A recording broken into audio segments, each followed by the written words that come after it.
There were too many doors in the upstairs hall. Sarah told her parents, but they couldn't see it. They told her not to worry. They told her there was nothing there. But there was an extra door at the end of the upstairs hall. An extra yellow door. And it didn't belong. It was the color of disease, jaundiced and infected with spidery black veins across its face. One perfect silver knob gleamed in its center above a shadowy keyhole, and it didn't look right. The doorknob shone with the mirror's finish and caught the light from any angle, begging for Sarah to look its way. Sarah did her best to ignore it, but the door knew her name, and it whispered it when she drew near. Sarah. The door would rasp with a voice like dried leaves, as tiny claws scraped against the other side. Tears would well in Sarah's eyes as she'd hurry past, her arms laden with everything she'd need to get ready for the day. It would call again before she'd shuffled out of range and closed the bathroom door, cutting off its paper-thin wails. When she'd creep from the bathroom to head downstairs, the door's voice would follow her with a furious flurry of scraping claws and tormented howls. They lingered and gnawed in the back of her mind as she'd rush through breakfast so she could leave the house a few minutes sooner.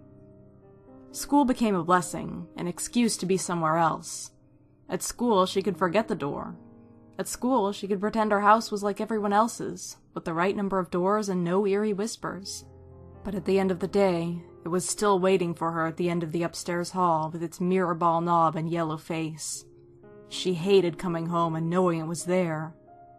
But even more than that, she hated going to sleep. Because in her dreams, she opened the door. Every night she stood before it, fighting the urge to reach out. Dread knotted her belly in anticipation of pain when her hand rose anyway to grasp the silver knob. Some nights it burned her like the driest ice. Other nights it seared like a red-hot coal. Very occasionally it did neither, instead turning and turning without ever opening the door, and she couldn't stop turning it until she woke up. When the door did open, it revealed a swirling vortex of shadow and sound, with 1,000 voices crying in the darkness. The voices curled around her, crawling through her hair like spiders. She thrashed and swatted at their skittering whispers, but the words still tingled across her skin. She never should have listened. He sees, they said. He hears, they moaned. he hungers. They wept and burrowed into her mind like worms. The Hollow Man. The Hollow Man. They echoed in her mind and screamed to her from the gaping vortex. The Hollow Man. He hunts. Sarah shot up with a scream that night, gasping and sweating, but alone in her bed. The clock's crimson face said midnight had passed, but not by much. Darkness enveloped her room, except where a vestigial nightlight illuminated the corner by her desk. It wasn't much, but she felt better when she saw it. She pulled the bedsheets over her head and pushed away the echoing voices. "I'm fine," she swore, hugging her knees and rocking. "It's just a dream. They're always dreams. The dreams will go away like they always do." She started humming a song her mother used to sing when Sarah was smaller, small enough to need the nightlight, and the panic faded little by little with every note. "Just a dream," she repeated. "Just a dream. Just a—" "Sarah?" someone whispered from the hall. Sarah froze. "Sarah? Are you Sarah?" It was the voice of a girl, not much younger than Sarah, and not at all like the voice she usually heard from the door at the end of the hall. Who are you?" Sarah whispered back from beneath the sheets. "My name is Lizzie. Are you Sarah?" Sarah didn't move. She was terrified of leaving the safety of her cocoon.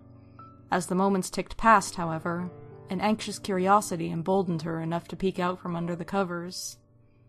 "What if it was another girl?" she thought. She sounded just as scared as Sarah felt. Sarah crawled from her bed, clutching the sweat-damp nightshirt she'd worn to sleep, and waited. When nothing happened, she stood up and tiptoed toward her bedroom door. Toward the waiting yellow door with the mirror ball knob on the wall at the end of the upstairs hall. When she stood before it, her stomach lurched, and for a moment she couldn't tell if she was going to vomit or faint. "Please," the door said in the young girl's voice when Sarah got close. "Please, are you Sarah?" Sarah opened her mouth to answer, but her voice was a tiny squeak of nothing. She pressed her palms to her cheeks and smeared away the tears before trying again. "Yes," she finally managed. "I'm Sarah. Please, let me in." The door's silvery knob shook violently, rattling as if locked and jostled by someone on the other side. Sarah stumbled back with a gasp, staring at the shuddering alien knob. "Let me in, Sarah, please! I can't stay in here! Please, help me! Let me in!" Sarah dropped to her knees when her legs gave out, and she screamed when she looked at the door. Level with the shadowy keyhole, below the rattling knob, she stared directly into a very human eye. Tears shimmered in the other eye as they shimmered in Sarah's. It darted around, wide and white with fear, as if searching through the hall. And then, without warning, the keyhole became shadow and the silver knob stilled, and the girl on the other side of the door began to cry. "Please, Sarah! He's almost here!" she pleaded. "The Hollow Man?" Sarah whispered as a chill slithered up her spine. Lizzie sobbed quietly. Sarah scooted closer to the door, her fear growing colder when the girl from the other side didn't answer. "Lizzie?" Silence fell, as if it had always been there. She couldn't hear Lizzie crying anymore, and even the house was too quiet behind her. Sarah put her ear near the door and held her breath. She waited. Minutes passed, but it couldn't have been minutes. Nothing moved. Nothing whispered. Nothing cried. Nothing stirred. She couldn't hear anything but her own racing heart. Was she gone? "Lizzie?" She tried again, afraid the Hollow Man had taken her. "He's here," Lizzie whispered at last, almost in her ear, as though Lizzie's lips were pressed tight against the keyhole. "Please, let me in." Sarah's head ached. The world was a little fuzzy around the edges, and it was harder to focus than before. She had to stand up. She didn't dare touch the sickly door, but her legs felt too wobbly and weak to support her. She reached for the knob with a trembling hand. "Please, Sarah." Lizzie's voice was getting smaller. "Please." Grasping the mirror ball knob, she pulled herself up from the floor. It moved noiselessly beneath her hand, gliding without resistance, and opened the yellow door. A lonely expanse of normal wall inched into view, and she felt sick. She worried at her thumb in confusion and extended a trembling hand to touch the wall behind the door. It was solid. As solid and as normal as the wall at the end of the upstairs hall should be, but her stomach churned. She gently closed the door, which issued a soft click as the latch sprang into place, and waited. She hardly dared to move or breathe as she listened to the night, waiting for the door to speak again. Hours passed in oppressive silence, even though it couldn't have been hours, and the door had nothing to say. Sarah grew sleepy, too sleepy to keep standing, too sleepy to remember why she was standing so still at the end of the upstairs hall. It was time to go to bed. "It's just a dream," she remembered, turning away and rubbing at her eyes. "They're always dreams." Shuffling to her bed was like swimming through jello, and most of the way there she couldn't keep her eyes open. Luckily, she knew the way. "The dreams will go away, like they always do." The crimson clock was broken when she rolled herself back into bed, its face declaring 12:16 a.m. to a room that only vaguely felt familiar. But she couldn't bring herself to care when her eyes and body felt so heavy. "Sarah," Lizzie whispered, but it couldn't be a whisper. Sarah! Sarah, don't wake up! Sarah groaned a little. Don't wake up! Lizzie said, her voice echoing in Sarah's mind. Sarah frowned and rolled onto her back. She didn't want to wake up. She wanted to stay asleep. Lizzie didn't need to tell her not to wake, because not being awake was the whole point of being asleep. For a long time, all was silence.